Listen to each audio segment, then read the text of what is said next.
Where's Æfterra? Is Hata Shadowita Gore? Shadowita here, one angry pagan.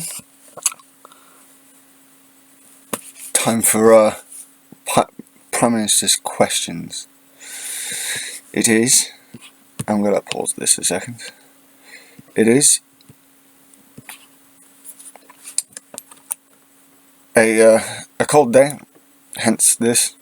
It's a snowing day, especially down here in Dufneint, Pakatoon in Dufneint, Angeland, not anywhere else. And the date today would be the 26th of Æfterra, and that would make it Wednesday the 18th of January for everyone else. Quite interested to see what happens this week. It should be rather interesting, I think. So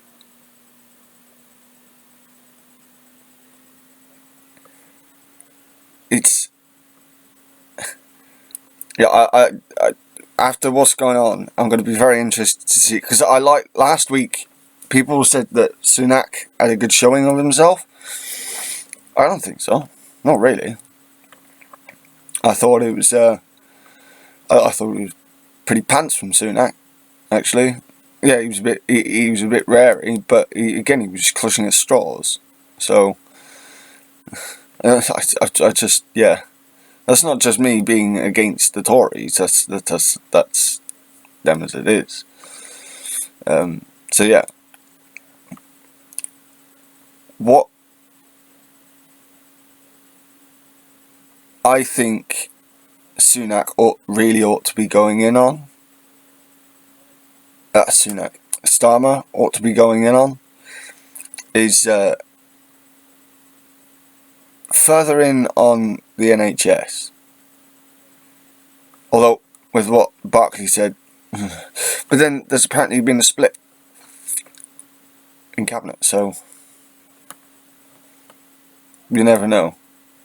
Really, I'm quite willing to be open-minded about what happens in PMQs today. I still think Starmer's got a hell of a lot to head in on, but he made a couple of blunders that if Sunak is smart enough, he will take full advantage of. However, this is Rishi Sunak. So, yeah, maybe not.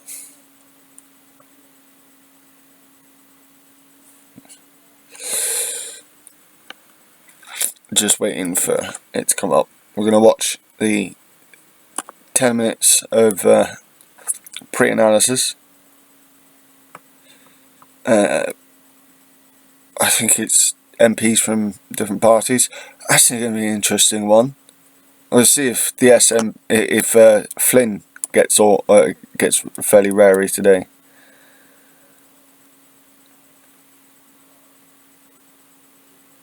That'll be bloody interesting, especially after what I saw yesterday. That little debate was quite tasty. So here we go.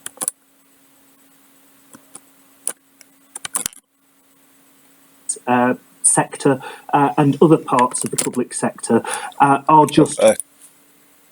you hear it. Make sure it's up loud enough for you guys to hear.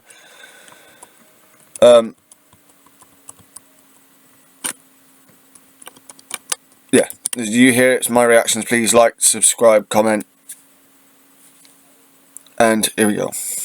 Ground into the mud. I think Andrew the government Gwynn, is Shadow Health really Minister, bedding in for a long fight here, whereas I believe we should be properly setting everything out on the table, discussing, negotiating, and trying to get that compromise resolution to these disputes, so that particularly as far as the health service is concerned, which is my brief, that we get the NHS back on that sustainable footing, we get care throughout the winter period without the distraction of unnecessary strike action that we are now seeing. Angela, what do you think? Well, I think what we've saw is the government has been absolutely intransigent. It's been unwilling to negotiate on fair terms. And you can contrast that with where in Scotland, obviously, there has been strike activity. But the Scottish Government has got round the table. It's had conversations with the public sector and it's tried to reach resolutions. And as Andrew said, I would expect the same from the UK Government, and I haven't seen that to date. Nope. Okay, well, Catherine, back to you. We had Robert Jenrick on earlier who said that it would be the absolute worst thing if the government met the demands of trade unions. Do you really think that there is a sense... Oh, sorry, my studio is falling apart here. Do you think there really is a sense that at these negotiating tables, there is a sense that they're moving forward when all we hear from the government is, oh, it's unaffordable, we're cutting inflation, we're focusing on cutting inflation? So this is not a direct negotiation in most instances between government and the unions. These independent pay bodies for teachers, for nurses, were set up to depoliticise this, to try and avoid situations like this. The independent pay bodies, let's take the teachers for example, we've accepted the recommendations in full in terms of what they said was affordable, what they said was appropriate. That means every teacher will get at least a 5%. And starting salary for teachers, I think it's nearly 9%, 8.9%, something like that. The idea that we ask a bunch of relevant experts in the field to make an assessment of what they think a fair pay is, the government then accepts it, and then we find ourselves in this position again, I find quite difficult, to be honest. Because you set the fucking remit, you bitch. I think what we want to be able to do is make... You set the limits to what they can pay. Yes, they decide ultimately what's done about it, but you guys are the ones who set the limits, the boundaries of the pay limits. So sure that people can get the services they need. Teachers do a fantastic job, nurses do a wonderful job, and I do worry that by making it all about pay and making enormous pay demands, there's a risk that the economy becomes overinflated. We've got to battle inflation because that will make us all poorer if we don't get on top of it. And I think it's the responsible thing to do to make sure that we keep the big question of inflation in our mind's eye. And I think that's what the independent pay bodies have done as well. So I do want to carry on talking, and I know we are, but we cannot just write blank checks for people. We've got to find a balance to make sure that we come out of this really difficult economic context. Like, there's a war on, we're all suffering the effects post-COVID. They keep doing this, there's a war on. Fuck off! Yes, we know there's a fucking war on, but you still being incompetent, you won't admit it. Bitch. We've got to get out the other side. We've got to get inflation down. You'll hear the Prime Minister today at PMQs talk about his pledge to halve inflation. That's vital for all of us. Go ahead, Andrew. Well, of course, Catherine is right that the pay review bodies have come to a conclusion, but they came to a conclusion before the Conservatives totally crashed the economy with their reckless approach in the mini-budget. But having said that, this isn't just about pay. The government has known, particularly in the Department for Health and Social Care, for quite some time that there are a range of issues that the workforce are massively overpressured, they are undervalued, and there are real workforce retention and recruitment issues in the NHS. And that is part of the discussion that the government ministers have got to have with the nursing unions about how we put the NHS on that sustainable footing for the future, because these issues are not going away, which is why we are proposing one of the biggest workforce expansions in the NHS's history, because that is the root cause of many of the issues that we are seeing in an NHS that's under pressure. But if you look at the figures, the government keep telling us they've got record number of doctors and nurses in the NHS. £14.1 billion they're going to put in the next 2 years. That's a huge amount of money. It is a lot of money, but with that investment also has to come reform. And look, there are massive vacancies in the NHS as well. So we need even more nurses, we need even more doctors to be able to resolve the crisis. And that is what we are doing with a fully funded plan to get that extra investment into the NHS. But the quid pro quo for having an increase in the workforce is to have that reform so that we drive down the waiting times, we drive down the waiting lists, and we improve patient care considerably compared with where it is at the moment. Angela, I just want to get your thoughts and bring you in. And in general, the argument, obviously, with double-digit pay rises is that you're going to embed inflation. You're going to embed inflation in the economy, and it will just spiral and be completely out of control. That's what the government says, and that's why they always have this target of halving inflation by the end of the year. Do you think that's a valid argument? This government has a responsibility in the first instance to manage the economy, and what we've seen, let's be clear, in the last year is we've seen 3 prime ministers, we've seen a government who kamikaze the economy, and it is their responsibility to manage inflation and to manage public sector pay. Now, what we have not seen is any guarantee of workers' rights, any guarantee of protections. What we have not seen is a fair negotiation and an open and honest discussion about the rise in the cost of living, about the cost of living crisis that many public sector workers are facing. But if it's just not affordable, if we don't have the money, how are they going to do it? But you're asking people under exceptional circumstances to go to work every day when they can barely afford to pay their rent. We don't have the money, and yet the government is quite happy to subsidise people who are already millionaires. What the fuck? Rising energy bills, the cost of living, the cost of food, and it's... How about we stop subsidising millionaires then? And billionaires? Put that money into it. It's so fucking difficult. Simply non-negotiable that we don't have that conversation to make it affordable for people to live their daily lives. That's the government's responsibility, and the government, by not negotiating, by being intransigent on trade unionism and by attacking workers' rights to strike, does nothing to resolve these issues. The government is not responding to the crisis, and it's not responding to people's concerns, and that's the real problem here. Catherine, what do you think? So there are still strikes in Scotland. The negotiation from the health is a devolved matter in Scotland. There are still strikes there. So the idea that the negotiation is a panacea for some that it doesn't really work for me. And I think the thing that I noticed from both Andrew and Angela is they are saying you need to go and negotiate, but they're not committing to what level of pay they would be negotiating. That's because you don't air numbers out on the fucking media. They're not falling for your Tory bait. Negotiating too. That would be bad faith in negotiations to come out into the media and say, yeah, we're going to do this much, when you haven't even fucking agreed on anything. So, this is really disingenuous from the fucking Tory. Really disingenuous. Opposition, it's their job to kind of push and question the government, but we're not actually hearing concrete plans. We're recruiting more nurses. We've got the highest number of doctors in the NHS ever, I think. We're putting huge amounts of money in it. Not in comparison to our population. If it had risen in comparison to our population, we'd have many more. We're trying to reform it. We're engaging in getting them the waiting list down. And we've accepted the independent pay bodies. You've been in fucking power for 13 years. It's really fucked up, right? The Tories keep trying to say, oh, this is because of the pandemic. This is because of the war in Ukraine. This is because of current inflation.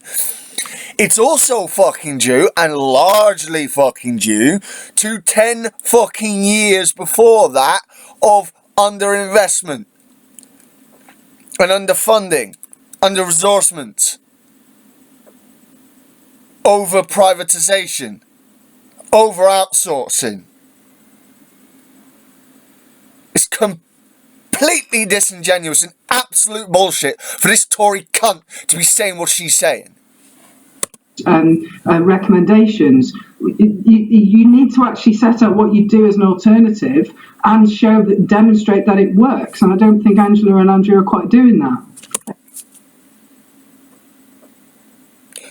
You're in government, Labour aren't.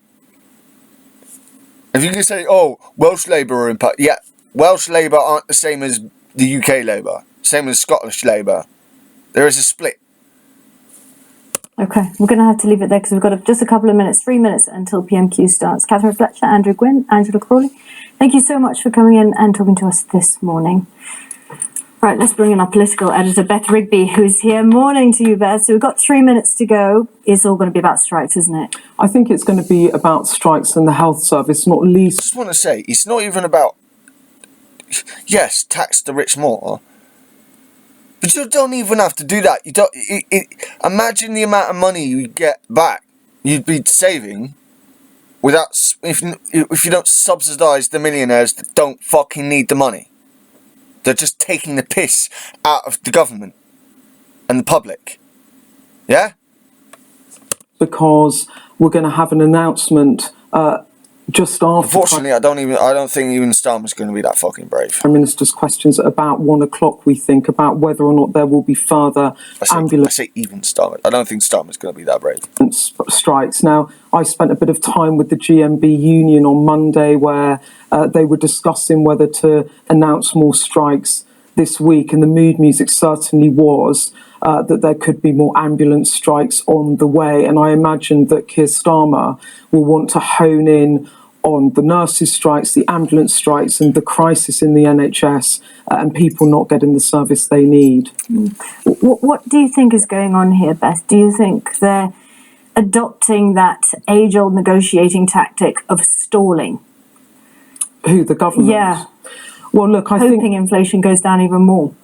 Look, I think the government have had a very clear line, which is that they do not want to reopen pay deals to the year to April 2023. They argue that that will stoke inflation. But there has been a bit of shifting with Rishi Sunak at the beginning of the year saying, I want to talk. And behind the scenes, there are lots of creative solutions that are being discussed around the table about, do you give nurses a one-off payment? Do you backdate the April 2023 to April 2024 pay rise to January to give effectively a 3-month uplift to some NHS workers? Do you try and give a really good pay rise in April 2024, and then instead of often public sector workers have to wait for those pay rises agreed in April, they don't kick in until August. Do you make sure they get a concrete pay rise from April? These are all of the things that are being discussed, but at the moment there's no solution, and the difficulty for the government is that these strikes are running into not just January but February and even beyond. And I guess there is a hope in government that the public lose patience with public sector workers, but all the polling suggests that the public are definitely on the side of They're losing patience with the government, not with the public sector workers. NHS workers, and the people they're blaming are the government for not actually resolving it. From a public perspective, you pay taxes to get public services delivered to you, and the person that takes your taxes and then is expected to deliver those services is the government. So at the moment, the fault is being laid at the feet of the government. But you will see Rishi Sunak, I imagine, come back to Labour, attacking Labour for not backing new strike legislation. And he will make the argument he made last week, which is we're trying to put minimum service levels in and you aren't backing the public on this. It's interesting. I'll go back to what Mick Whelan said this morning. He was talking to Kay. He said, I've never been in a process where people are being so underhand and deceitful, and I've been negotiating at all levels in this industry for about 38 years. Do you think this really is the worst place that we've ever been in when it comes to industrial action? I think certainly we haven't seen this level of strike action since the 1980s. So this is a kind of once in decades moment. But of course, we haven't seen inflation at the levels that we have for many decades either. And it is really putting a strain on public sector workers. I think public sector workers and the unions would say that the government trying to put through legislation in order to contain strike action at this time does not help industrial relations. And of course, the unions have made it very clear that if the government does pass this legislation, that they will challenge it in the courts. So, you know, the argument would be that doesn't help the situation. But from the government's perspective, their counter-argument would be it's not unreasonable to ask key public sector workers to have minimum service levels. And, you know, this has been going on since December and it's still rumbling on. And the people that are really suffering here are the public. Good afternoon if you're just joining us. I'm sorry, Beth. Oh, unless she's talking from the Tory point of view, but the strikers are suffering just as much, if not, no, they're suffering just as much as the rest of us. They are the public. This divide and conquer, one set of workers against the other, needs to be challenged. It's 1 minute past Set one part of the public against the other. midday. Let's go straight to the comments Speaker, for this I know week's members from PMQs. across the House will be as shocked and appalled as I am about the case of David Carrick. The abuse of power is truly sickening, and our thoughts are with his victims. Then why have you been scrapping regulations as a government, the Tory government? Why have they been scrapping regulations for police recruitment for the last 5 years? Which was even more extreme under Boris Johnson. Oh, I checked it out. You can watch my fucking hour and a half, 2 hour long fucking video on the subject. The police must address... Don't believe me? Check it out. Honestly. That's exactly what Boris Johnson did. He cut regulations when it came to recruitment of police officers. What the fuck? We're pimps. Let alone this Michael Carrick and the cunt who killed Sarah Everard. I don't even want to say his name. Failings in this case restore public confidence and ensure the safety of women and girls. There will be no place to hide for those who use their position to intimidate those women and girls, or those who have failed to act to reprimand and remove those people unfit from office. Mr. Speaker, this morning I had meetings with ministerial colleagues and others. In addition to my duties in this House, I shall have further such meetings later today. Thank you, Mr. Speaker. As the project champion for the North Midlands Manufacturing Corridor, next week I'm bringing together businesses, leaders and local councillors from across the region in Parliament to set out to Department for Transport officials the importance of the A50, A500 corridor. The Prime Minister understands the importance of investing in our infrastructure and unlocking the potential of our towns and cities. So will he urge government colleagues from Bays and DLUC to attend the meeting and to hear more about the benefits this investment would bring to our region?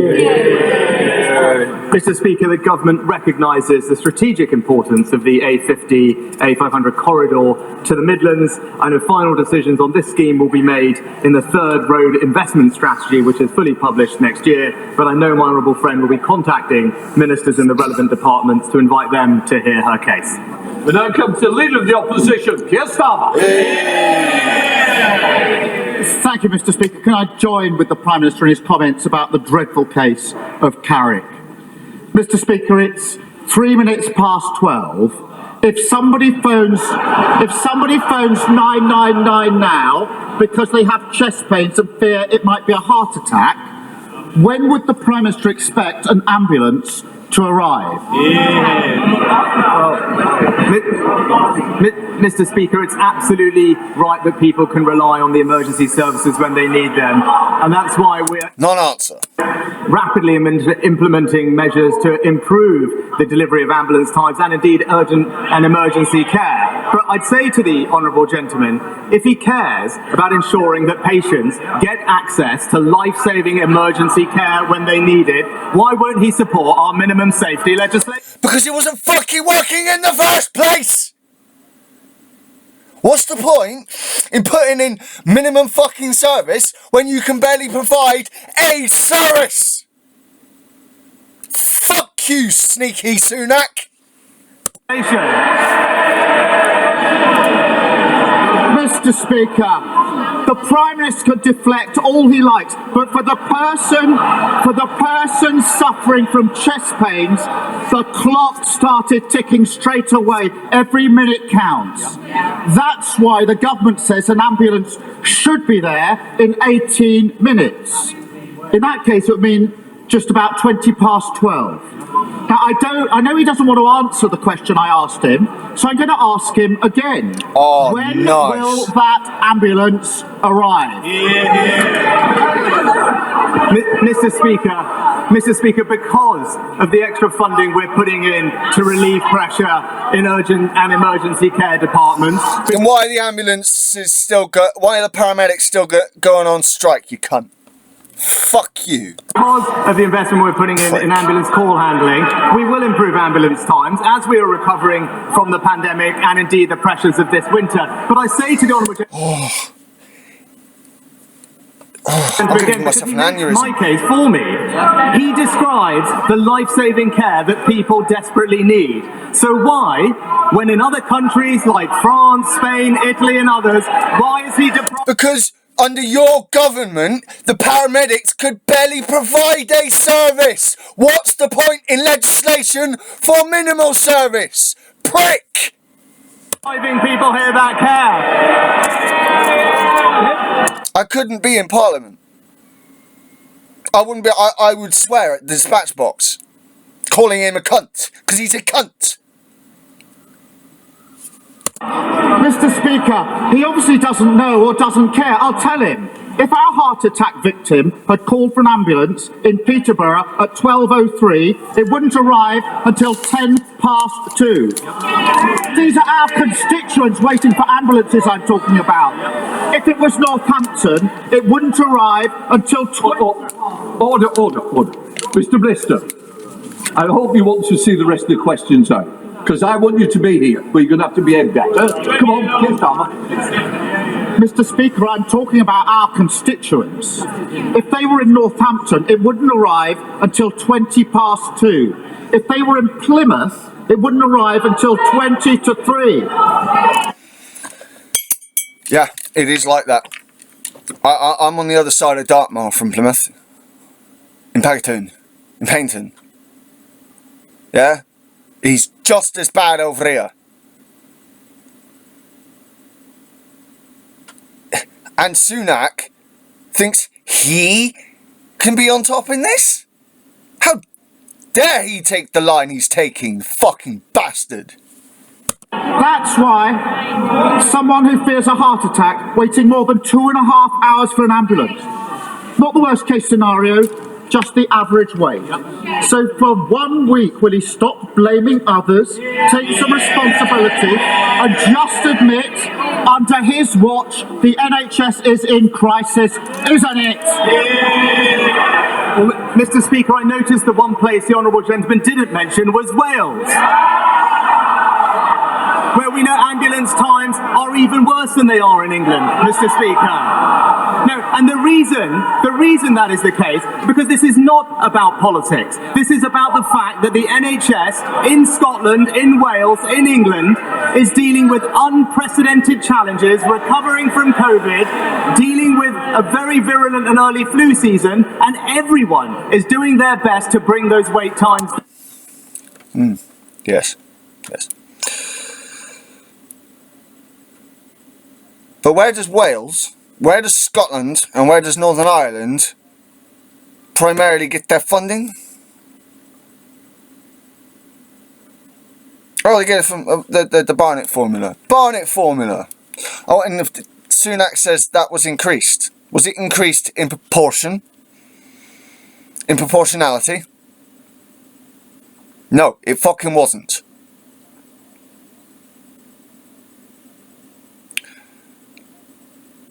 What Sunak likes to ignore here is that Wales is a bit different to England and Scotland and Northern Ireland in the makeup of the country.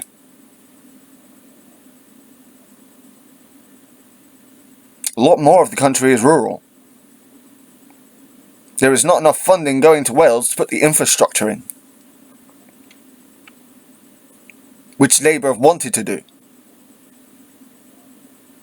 Then there's Brexit. Welsh Labour can't do fuck all about Brexit. That's not a devolved issue. So when it comes to immigration, what are they supposed to do about it? And they want to get more staff in. Again, very disingenuous from the Tories. Down. But again, I'll ask him, if he believes so much in improving ambulance wait times, why won't he support our minimum safety legislation? Because you're barely providing a service in the fucking first place! I'm getting sick of repeating myself, let alone listening to him repeat himself. Mr. Speaker, he won't answer any questions and he won't take any responsibility. Nope. By 1 o'clock, our heart attack victim is in a bad way. Sweaty, dizzy, chest tightening. This is a heart attack and they're shouting, this is your constituents. By that time, they should be getting treatment. But an hour after they've called 999, they're still lying there, waiting, listening to the clock. Kind of admire Starmer for absolutely doggedly sticking with this. However, I don't know whether or not this is really the route. Possibly. I'm not sure this is whether or not this is. He's really doggedly sticking with this. Tick. How does he think they feel knowing an ambulance could be still hours away? Well, Mr. Speaker, the specific and practical things we are doing to improve ambulance times are clear. We are investing more in urgent and emergency care to create more bed capacity. We're ensuring that the flow of patients through emergency care is faster than it ever has been. We're discharging people. Why didn't you get this? The NHS was creaking before, so why didn't you guys get this started before the pandemic was even we even knew the pandemic was happening? Oh, that's right. You wanted your fucking Brexit, prick.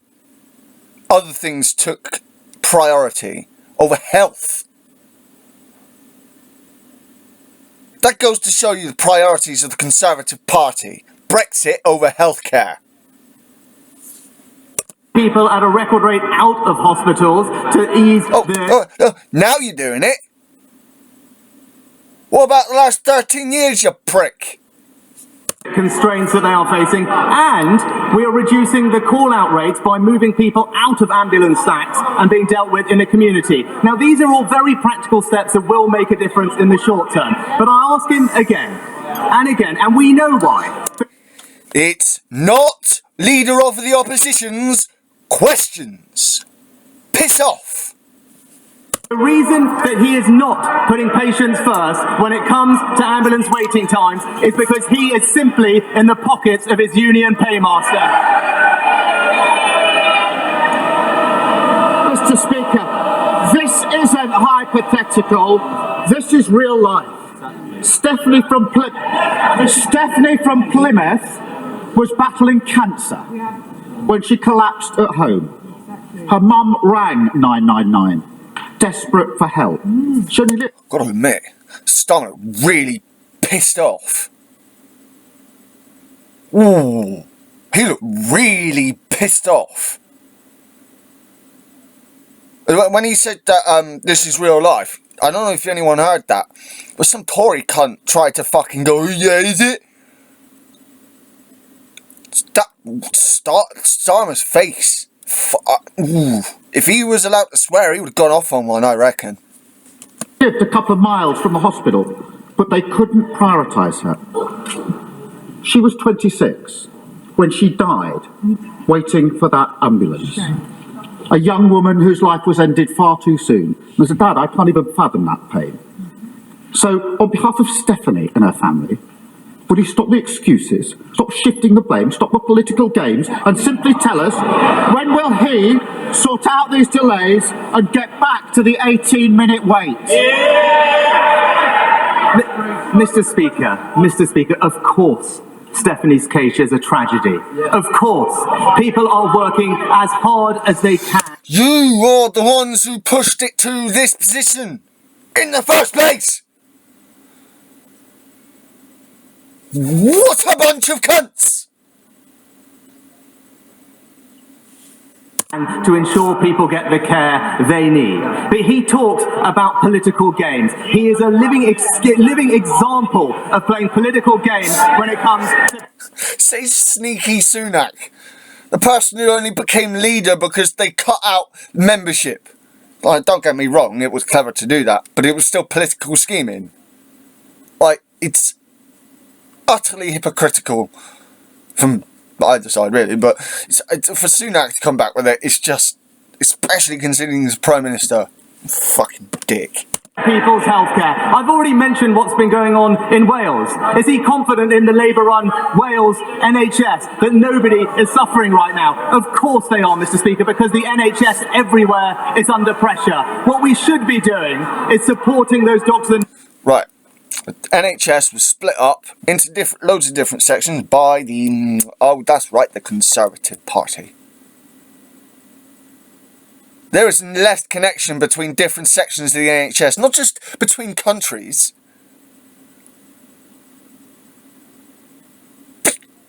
You know, between...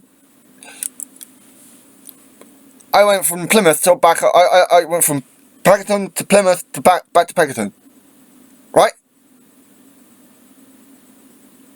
I need healthcare in both places. Still waiting for data to come back from Plymouth, despite the fact I've been in Pakenham since before the pandemic. This is what the Tories did to the NHS. Which is one of the things. Which is why I will continue to say that this fucking sneaky prick is being disingenuous. The facts say otherwise. To make the changes that we are doing to bring the care to those people. But I'll ask him this. If he is so concerned about making sure that the Stephanies of the future get the cares they need, why is he denying those families the guarantee of emergency life-saving? You are barely providing a service as it is! Stop going on about minimum service fucking legislation, you cunts! You're barely providing a service as it is! How dare you bring in minimum service legislation, cunt!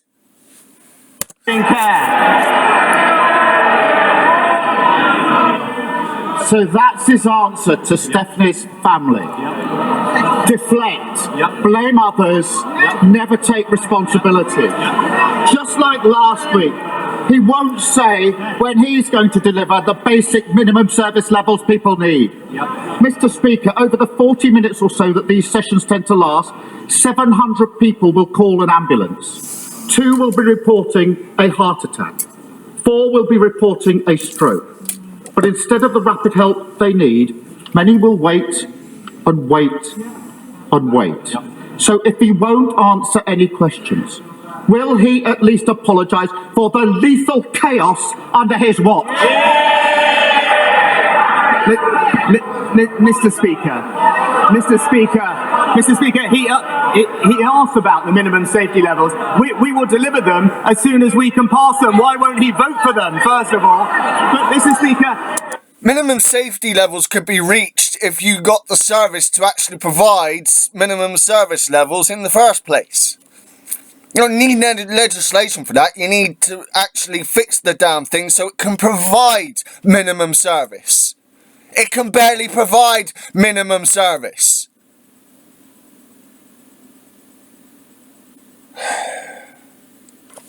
Mr. Speaker, we are delivering on the people's priorities. As we've seen this week, the honourable gentleman will just say anything if the politics suits him. It's as simple as that. He will break promises left, right and centre. He promised to nationalise public services. He promised to have a second referendum. He promised to defend the mass migration of the EU. And now we're apparently led to believe that he... I expect the front bench just to keep a little quiet, because if they don't, there's somewhere else for them to shout their noise. Then why didn't you fucking say that to the Tory front bench when they were doing it, you fucking chocolate fireguard? Mr. Speaker, if we are going to deliver for the British people, people need to have strong convictions. But when it comes to the honourable gentleman, he isn't just for the free movement of people. He's also got the free movement of principles.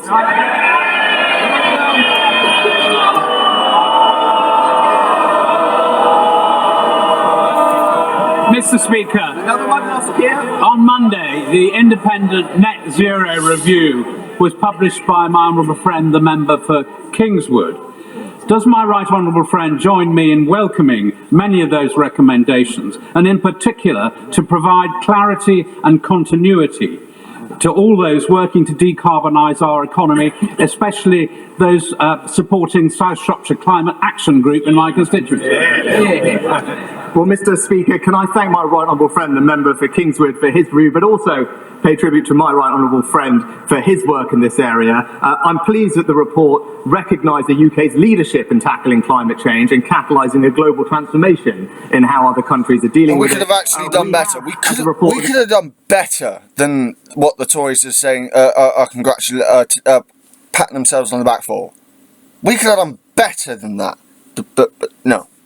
Knowledge exceeded expectations to decarbonise, and we're responding to the full range of the review's requests and recommendations in the coming year. Leader of the SNP, Stephen Flynn. Here we go. Mr. Speaker, to promise is a thing, to keep it is another. Well, the Scottish Government kept their manifesto promise to the people, and thanks to support from members of all political parties in Holyrood, the GRR bill was passed. Surely in that context, the Prime Minister must recognise that it is a dangerous moment for devolution when both he and indeed the Leader of the Opposition seek to overturn a promise made between Scotland's politicians and Scotland's people. Well, Mr. Speaker, let me be crystal clear that the decision in this case is centred on the legislation's consequences for reserved matters, as is laid out in the Scotland Act, which established the Scottish Parliament, which the Honourable Gentleman talks about, and at the time supported by the SNP. This bill would have a significant adverse effect on UK-wide equalities matters, and so the Scottish Secretary, with regret, has rightly acted. No evidence. Mr. Speaker, let me be crystal clear. This is the Conservative Party seeking to stoke a culture war against some of the most marginalised people in society, and Scotland's democracy is simply collateral damage. And on that issue of democracy, let's reflect, because on Monday the UK Government introduced legislation to ban the right to strike against the express wishes of the Scottish Government. On Tuesday they introduced legislation to overturn the GRR against the express wishes of the Scottish Government, and this evening they will seek to put in place legislation that rips up thousands of EU protections against the express wishes of the Scottish Government. Are we not now on a slippery slope from devolution to direct rule? No, Mr. Speaker, of course we're not. This is simply about protecting UK-wide legislation, about ensuring the safety of women and children. This is not about the devolution settlement. I would urge the Honourable Gentleman and his party to consider engaging with the UK Government on this bill, as we did before the legislation passed, so that we can find a constructive way forward in the interests of the people of Scotland and the United Kingdom. Thank you very much, Mr. Speaker. The care, education and support that children receive in their earliest years has the biggest impact on their future life outcomes. And that's why the affordability, accessibility and quality of childcare is so important for families in Edinburgh and right across the country. Yet, despite significant investment by the UK Government since 2010, for too many families, the childcare system remains inflexible, complex and expensive. So can I ask my right honourable friend to restate to this House his commitment to address this essential and pressing issue so that every child can have the best start in life? Well, I know this is a topic my honourable friend knows very well from his own background, and he's right that it is essential to access quality childcare, which is why we provide every 3- and 4-year-old eligible with at least 15 hours a week of free childcare, and we're considering new plans to improve the cost, choice and affordability of childcare, whether consulting on ratios or indeed supporting more people to become childminders. The Transport Secretary implying NHS workers are deliberately putting people in danger. a health secretary pitting dedicated nurses against vulnerable patients. Does the Prime Minister really expect the public to believe that the very people who've dedicated their lives to saving life and limb are so reckless? Or is it not the case that this government have pushed them to their absolute limit and they have no other option but to strike? Mr. Speaker, we have enormous respect and gratitude for all our public sector workers, bullshit. especially those. No, it's bullshit. All you want to do is strip it down so you can make it all private. I don't like to be absolutist, but that's been the evidence of the last 10 years, 12 years. I'll call him out. Like I said, I would be not allowed. I'd be probably consistently kicked out of Parliament for swearing. I'd love to become a parliamentarian, but I have a funny feeling I'd be consistently kicked out for swearing because the Tory cunts keep lying. In the NHS, which is why we have backed them with not just record funding, but also record investment in more doctors and nurses, 15,000. It's not in proportion. You keep saying record, keep saying substantial amount, but it's not in proportion to what is actually needed. 1,000 more doctors, 30,000 more nurses, and more life-saving equipment which will help them do their jobs, and we continue to want to engage constructively in dialogue with them. David Simmons. Well, thank you, Mr. Speaker. Ruislip, Northern and Pinner has a great many car-dependent, older and disabled constituents, many of whom are horrified to read that the Mayor of London may have manipulated the outcome of his own consultation in order to impose an unwanted £12.50 daily charge every time they go to a medical appointment or attend hospital. So, does my right honourable friend agree with me that any further rollouts of the ULEZ should be paused until these matters have been fully investigated? My honourable friend has rightly pointed out that transport in London is devolved to the Labour Mayor of London, and it is disappointing that the Mayor, backed by the Leader of the Opposition, is choosing not to listen to the public, expanding the zone against the overwhelming views of residents and businesses. I urge the Mayor to properly reconsider and respond to these serious concerns. Mr. Speaker, the Prime Minister showed his card this week. If that's the case, then he's banging out of order. He has literally gone from clapping nurses to sacking them. His Transport Secretary has said that the bill is unworkable, and the Education Secretary has said that it is not needed. Why does he still want the bill? Mr. Speaker, it was the Labour Party that showed their cards this week when it came to backing working people. What I'd say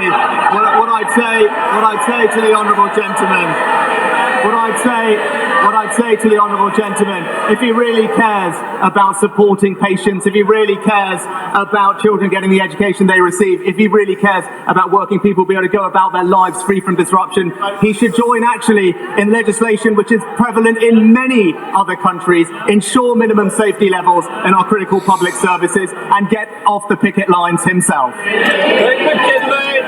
Thank you, Mr. Speaker. Continuing a theme, evidence is now very clear that the London Mayor's sham consultation has suppressed 5,000 negative responses from members and supporters of Fair Fuel UK, of which I am the APPG chairman. Now, what angers me is this is a tax against my residents in South Thanet. It's a tax against Kent residents. It's a tax against all of the home counties. This is true taxation without representation. And when my right honourable friend assure me he will do all that he can to stop this, because it is a tax that is a fill-up against a failed mayor's budget and a failed mayor. My honourable friend makes an excellent and powerful point. The Labour Mayor is imposing this tax on a public which does not want it. He's right to highlight that. Expanding this zone is not something that communities want, and I look forward to working with him to urge the Mayor to properly consider and respond to all these views and stop this unfair tax. David! Mr. Speaker, during a period of 12 months, 2 of my constituted ones have lost their lives after being attacked by dangerous dogs. A 10-year-old boy and a senior citizen. Fatalities have also occurred in other parts of the country. It is clear that the Dangerous Dogs Act is woefully inadequate. The government has commissioned studies. It has debated the subject at length, but it has done nothing.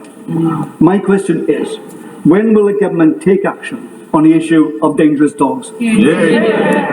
Well, the honourable gentleman raises a very important case, and I'm very sorry to hear about the specific families that he mentions, and we recognise that dog attacks can have horrific consequences, and I want to assure him that we take the issue incredibly seriously, and that's why we've established a working group between police, local authorities and other key stakeholders to consider all aspects of tackling irresponsible dog ownership. That working group will make its recommendations later this year, and of course the government will respond promptly. Karen Bradley. Mr. Speaker, Staffordshire Moorlands District Council, run by the... I'd like to know how they're going to deal with this, because none of those, from what I can gather, none of the dogs were under that were classed as dangerous dogs, as dangerous breeds of dog. So I do wonder. Conservatives has an excellent track record of delivering for my constituents whilst keeping council tax low. We have put a bid into the Levelling Up Fund, and I know that that money would make such an incredible difference to my constituents. So will he use his good office to encourage the Department for Levelling Up to look favourably on us this week? Well, my right honourable friend has been a stalwart champion for her community, and in particular their Levelling Up Fund bid, which I know will make a massive difference to her community. I wish her and her constituents every success when we announce the next successful round of bidders to that fund. So agreed. Thank you, Mr. Speaker. Many of my constituents in Cheshire and Amersham are struggling to keep up with their energy bills this winter. When they do fall behind, too often families are punished by being switched over to prepayment meters, which are more expensive, which does nothing to help their financial situation. Will the Prime Minister back our call to ban energy companies from forcibly installing prepayment meters and stop energy companies from switching smart meters over to prepayment meters remotely? I didn't know they were doing that. What fucking cunts? What about legislation against that, Sunak, you little prick? Mr. Speaker, I want to assure the honourable lady that Ofgem actually has specific regulations in place regarding the use of prepayment meters and how energy companies should... Evidently it's not enough.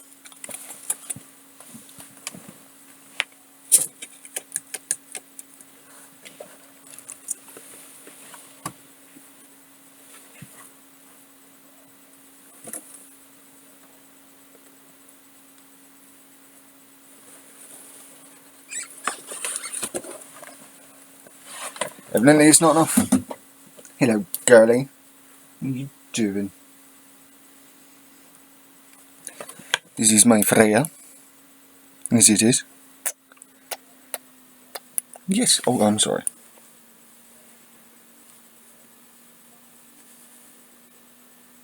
You just got up. I'm sorry. A little interruption. I'm sorry. What? I get the other one, but she doesn't like being held so much.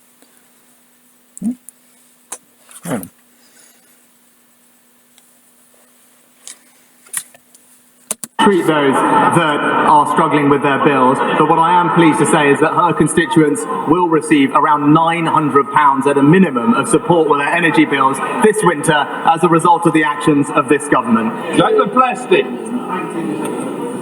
Will my right honourable friend join me in paying tribute and thanks to the several thousand people at MOD Defence Equipment and Support at Abbey Wood in my constituency who work tirelessly to ensure that the military equipment and supplies that we have pledged to the people of Ukraine are dispatched quickly and efficiently? And does he agree with me that events in Ukraine are a reminder yet again of the need to invest more in our own sovereign defence manufacturing capability? Well, Mr. Speaker, honourable friend makes an excellent point, and I'm happy to join him in paying tribute to his constituents at the MOD facility. The work they are doing is making a critical difference in the fight to combat Russian aggression in Ukraine. I know it's extremely appreciated both by the President of Ukraine and his people, and he's right also that it highlights the need for more investment, which is why we're putting £24 billion of investment into our armed forces, but also increasing the amount of kit that we manufacture here at home. Thank you, Mr. Speaker. It's almost a year to the day since the then Business Secretary, at a visit to the British Gold site in my constituency, promised the company £100 million and proudly boasted to the national media that he couldn't think of a better project that better demonstrated levelling up. Yesterday, the company entered administration having received not a penny in financial support from the government. Would the Prime Minister agree with me that there's not a single project in the country that better demonstrates the government's lack of industrial strategy, failure of levelling up, and abandonment of the North East? Well, Mr. Speaker, first of all, let me say my thoughts are with the company's employees and families. Are they? We stand ready to support those impacted. Are they? Now, let me just outline what exactly has happened. We did offer significant support to British Volt through the Automotive Transformation Fund, considerable amount of funding, but entirely reasonably, and it's not something that I expect the Labour Party to understand, that support was conditional on the company receiving private investment as well, which I think is a sensible protection for taxpayers. Unfortunately, that didn't materialise, but I think it's completely wrong to take from that about what else is happening in the North East. Across the North East, there is new investment in the new Envision and Nissan plant, in electric vehicle manufacturing, £1 billion investment in the North East. Just look at what's happening in Teesside on clean energy. This government is committed to the North East, and it will deliver more jobs and opportunity under this Conservative administration. Thank you, Mr. Speaker.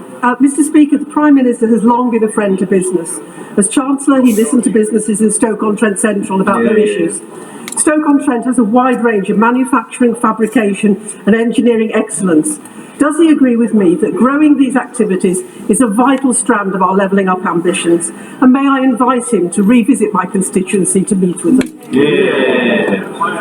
Why, my honourable friend is an excellent champion for her constituents, and particularly her advanced manufacturing businesses, which I've had the pleasure of visiting with her in the past. It's important that we support those businesses on energy prices, which we are doing through the announcement the Chancellor recently made, particularly with regard to generous support for energy-intensive industries. And indeed, they can also apply for up to £315 million of capital grant funding to help them make the transition to net zero. Thank you, Mr. Speaker. Mr. Speaker, when I had breast cancer, I had phenomenal nurses. When I had to be rushed to the A&E, the ambulance crew looked after me. Unison, GMB, they're on strike because no one's negotiating with them. Mr. Speaker, for the first time in the Royal College of Nursing history, they have balloted and they are on strike today. I've spoken to the General Secretary of the RCN. She's adamant she wants to end the disputes. She just needs a meeting with the Prime Minister. Will the Prime Minister show leadership and meet with the RCN? Just a simple yes or no. Mr. Speaker, at the turn of the year, the government wrote to all unions, including the RCN, to invite them for frank, open, honest, two-way dialogue with relevant Secretary of State. I'm pleased that those meetings are happening in a range of sectors, and I hope that we can find a constructive way through this. Because as we approach Holocaust Memorial Day, colleagues can sign the early day motion, they can sign the Book of Commitment, they can attend the various commemorative services. I have to report some very sad news to the House, that the well-known Holocaust survivor, Ziggy Schipper, died at the age of 93 in the early hours of this morning.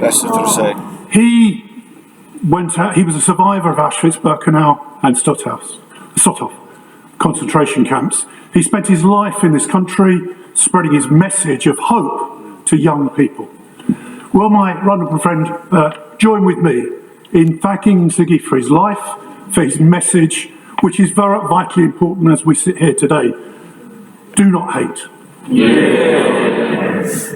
Well, Mr. Speaker, I'm very sorry to learn that Ziggy has passed. Yeah. How about you tell the Home Secretary that, you prick? Away, and my thoughts are, of course, with his family. I know he was a man with wonderful energy and humanity, and I pay tribute to him for his work, and indeed all Holocaust survivors who have so bravely shared their testimonies. We must never forget the Holocaust, and as my honourable friend rightly said, I know the whole House will join me and him in echoing Ziggy's message, which is poignant and accurate. Do not hate. Graham Stringer. Do not hate. Do not hate paedophiles. Do not hate, people who facilitate the slave trade. I'm sorry, I can't do that. Can't not hate those people. Don't hate people who take advantage of people who are worse off. I'm sorry, I can't not hate these people. I just can't not. Prime Minister joined his Conservative predecessors in guaranteeing that the HS2 project... I cannot not hate these people. Yeah, I cannot not hate these people. It's ridiculous. I just can't. Reaches Manchester, or does he still believe that investment should be taken for poorer areas in the north and given to the more affluent parts of Kent? Mr. Speaker, this government is investing record sums in transport infrastructure across the country, but especially in the North and Midlands, with the £96 billion integrated rail plan, which will improve journey times east-west across the north and connectivity across the East Midlands. It's a record we're proud of, and now we'll get on with delivering it. Richard Fuller. Speaker, there's been a 40% increase in patients on roll with GPs in Biggleswade in the last 15 years, but last week proposals for a Biggleswade Health Hub were not progressed, despite financial support from Conservative-controlled Central Bedfordshire Council. So can my right honourable friend advise me what is the status of our manifesto commitment to infrastructure first? And will he and his ministers work with me to bring together the various parts of the NHS to bring the Biggleswade Health Hub back on track? Well, I'd be very happy to organise a meeting for the Honourable Gentleman to discuss how to progress his project. He's right about the importance of primary care. There is more investment going in, but we want to make sure it works for his constituency, and I look forward to arranging a meeting with him with the relevant minister. Thank you, Mr. Speaker. The Prime Minister is well aware of the injustice of prepayment meters, not recently because he commented on it earlier in a question, because it's long-standing. Higher tariffs and higher social charges. Why then has he allowed a situation where hundreds of thousands have been forced into that penury at a time when winter is upon us and prices are rocketing, and where we face a situation of 8.4 million people facing fuel poverty in April? All he requires to do is to instruct, through himself or through a minister, Ofgem to ensure that there's an equalisation of tariffs between debit and credit, and also that his government takes steps to provide a fund for those who have seen debt arise because of his government's failures. Will he end that manifest injustice of the poor paying most? Well, Mr. Speaker, I think the Honourable Gentleman's proposal would also increase bills for many millions of families, so I'm not sure it is the right approach. But what we are doing is providing around £900 of specific support with all families' energy bills this winter. There's further targeted support for those who are most vulnerable, which is absolutely the right thing to do. And, as the Chancellor has already announced, we're consulting on what the best thing to do going forward, including options, as he mentioned, such as a social tariff, as part of our wider reforms to the retail energy market. Laura Farris. Thank you, Mr. Speaker. Every single country in the G7 requires some level of minimum service to be provided when strikes take place in essential public services. Yeah, and they have the subsequent regulations to make sure that that can happen safely. Not only that, but these countries also have a working health service. Again, the Tories are being extremely disingenuous here. Often with laws that actually go much further than that. Does my right honourable friend agree that the British people should be entitled to the same basic level of protection when strikes take place in these services? And does he think the former Labour Prime Minister Tony Blair had a point when he said last year The big defect at the birth of the Labour Party was its tie to organised labour. Well, Mr. Speaker, my honourable friend put it very well, but she's right to make the point that what we're proposing is in line with the vast majority. I hate this. The Tories saying organised labour is the enemy. Yeah, cheers. No, it isn't the enemy, you bastards. Majority of other countries around the world. Indeed, many countries ban strikes in blue light services altogether. We are not doing that. We are joining countries across continental Europe and having minimum safety laws, which I think reasonably... Why didn't you bring them in before? If this was so important, why didn't you bring these in before? If you thought this was going to help the NHS and the waiting times, why didn't you bring it in before? The public would expect to have a level of emergency life-saving care in the event of strikes. I think that's a common sense, reasonable position to take, and we all know why the party opposite can't bring themselves to support. Because you can barely provide the service in the first place. Order. Election vote.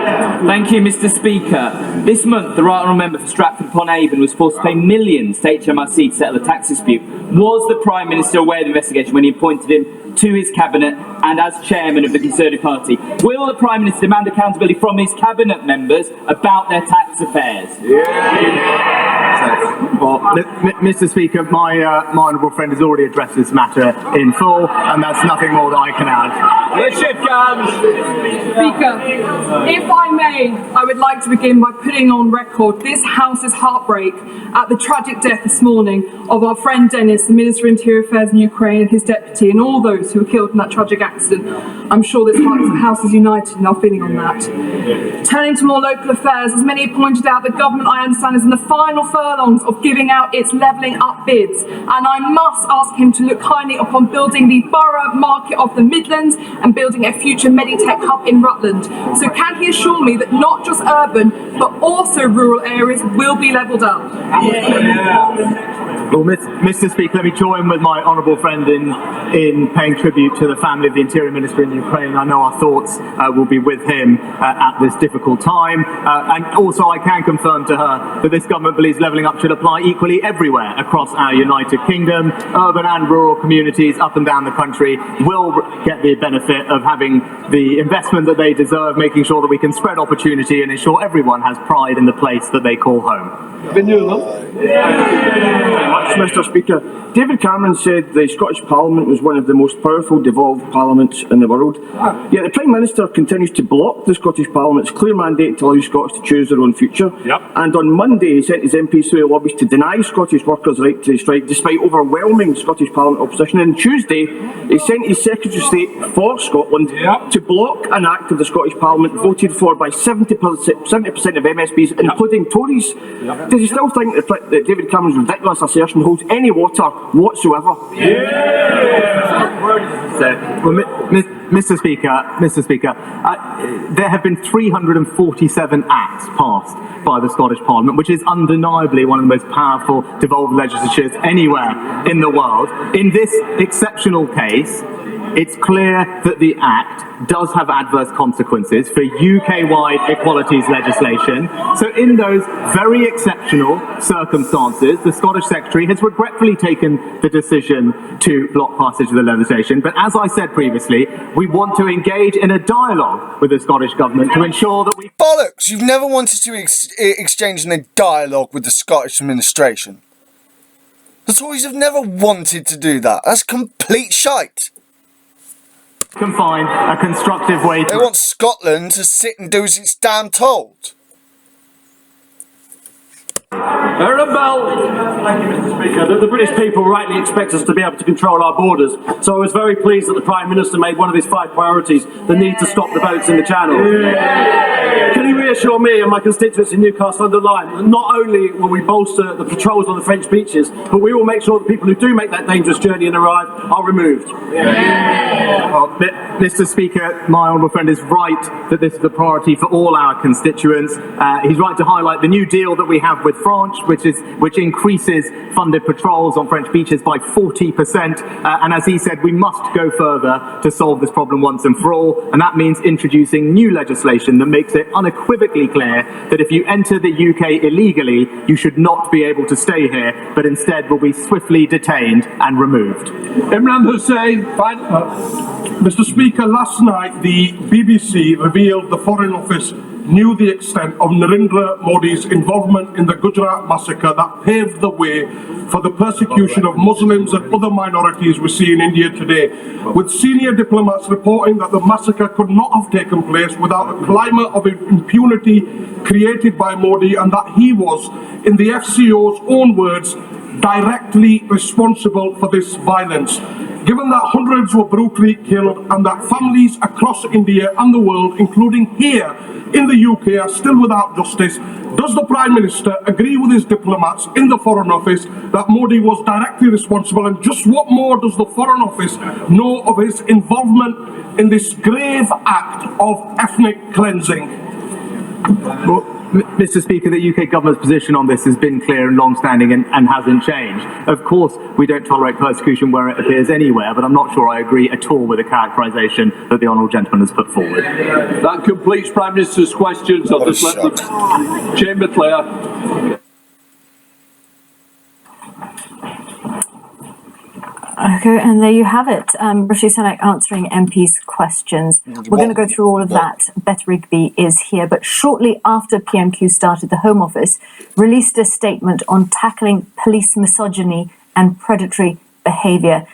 That's after the sex attacks by then serving officer David Carrick. Now, the statement from the Home Office says the government will do whatever it takes to root out misogyny and predatory behaviour from the ranks of the police. In the wake of the appalling crimes committed by David Carrick and acknowledged failures within the Metropolitan Police that allowed such a despicable criminal to serve the public, the government, working with police chiefs across the country, is taking immediate action to ensure that the system is effective at removing officers who are simply not fit to wear the uniform. The National Police Chiefs Council has confirmed that it will ask all police forces to check their officers and staff against national police databases. This will help identify anyone who has slipped through the net. The Home Secretary has also asked the College of Policing to strengthen the statutory code of practice for police vetting. Now, that statement from the Home Office goes on to quote the Home Secretary, Suella Braverman, saying David Carrick's sickening crimes are a stain on the police and he should never have been allowed to remain as an officer for so long.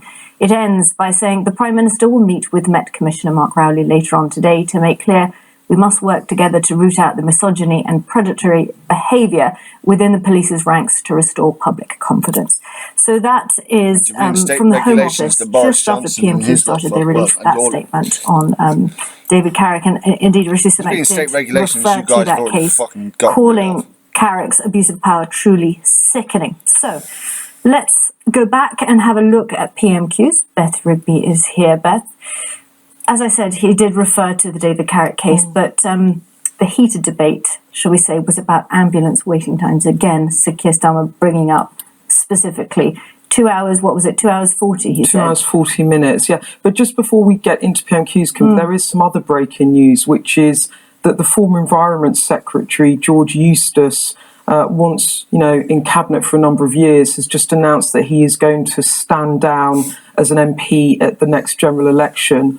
He said it was a difficult decision, but after 15 years as an MP, he wants to take the opportunity to have another career outside politics. He served under Boris Johnson as the Secretary of State for the Environment, and he's the latest Conservative to announce he's standing down. You remember last year Sajid Javid said he would. He did an interview with me on my show about why he was leaving politics, and it all leans into this idea amongst senior Tories that maybe it's time to chip out, that they might not win the next general election. So that's the latest senior Conservative to stay. He's standing down. But yeah, to get back to Prime Minister's questions, as we expected, Keir Starmer going in on ambulance delays specifically.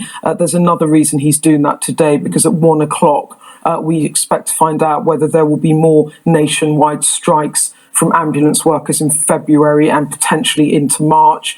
And I was with the GMB union early in the week as they were discussing this with members. These were closed meetings, but certainly the mood music coming out of those meetings was there was no resolution on pay and there could be further strikes. So this is likely to hit the bulletins today. And Keir Starmer in the chamber really pressing the Prime Minister on ambulance delays.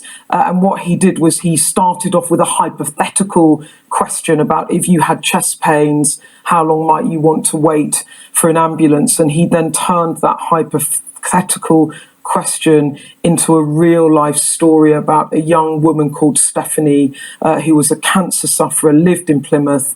The hospital was just 2.3 miles away from her home. Her mother called an ambulance, it didn't arrive. Stephanie lost her life and she was just 26 years old. So he used her example in the comments. I have to say the chamber went silent at that moment. And then after or during Prime Minister's questions, Labour then put out a press release, as you were talking about, saying 37,000 patients with conditions like heart attacks and strokes have waited more than 3.5 hours for an ambulance in December. So Labour really pressing in on this. As for the Prime Minister, he did as we suspected he would. He said, I am trying to make sure there are minimum service levels when there are strikes, and you, Labour, are not backing me, and you're not doing that because, as he would argue, the Prime Minister, you're in the pocket of the union. So he brought back in to point this idea about minimum service levels, and Keir Starmer retorted by saying there aren't minimum service levels on normal days for the NHS. So another uncomfortable Prime Minister's questions there for Rishi Sunak as these battles go on over strikes. And as I said before, Prime Minister's questions, from a government point of view, they are content in the contingency plans that the Cabinet Office put in place for military staff to man ambulances to try and keep service levels. They are pleased in a way with their contingency plans that they did work.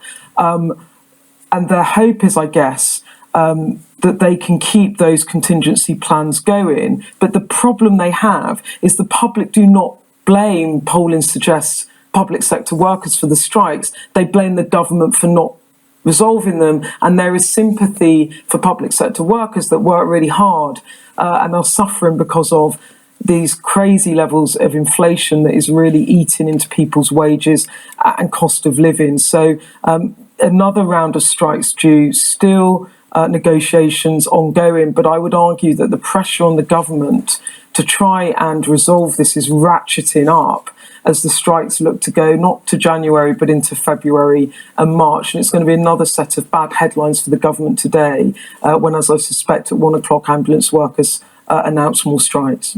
Okay, we'll leave it there, Beth, but we will of course bring you if there is an announcement. Oh, that was it then. Was it?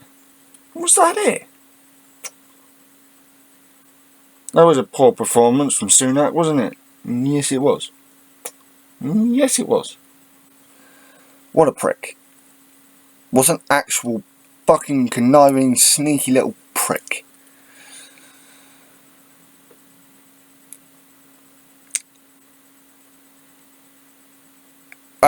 Starmer, I give it to him for sticking with doggedly with the tactic he did.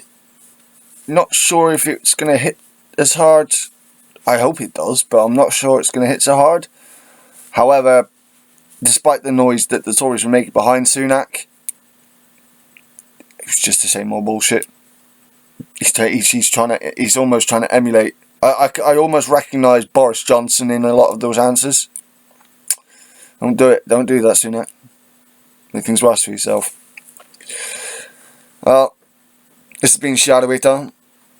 Do excuse my poor attempt at Old English at the beginning. I'm getting there. He's hotter. Shadow Eater. One angry pagan. But yeah, this has been one angry pagan having a go at PMQs. A second PMQs of this new year, so to speak. not New Year for me. But yeah. I hope everyone has a good day. Blessed Thursday. From both me and Freya. Say bye, Freya.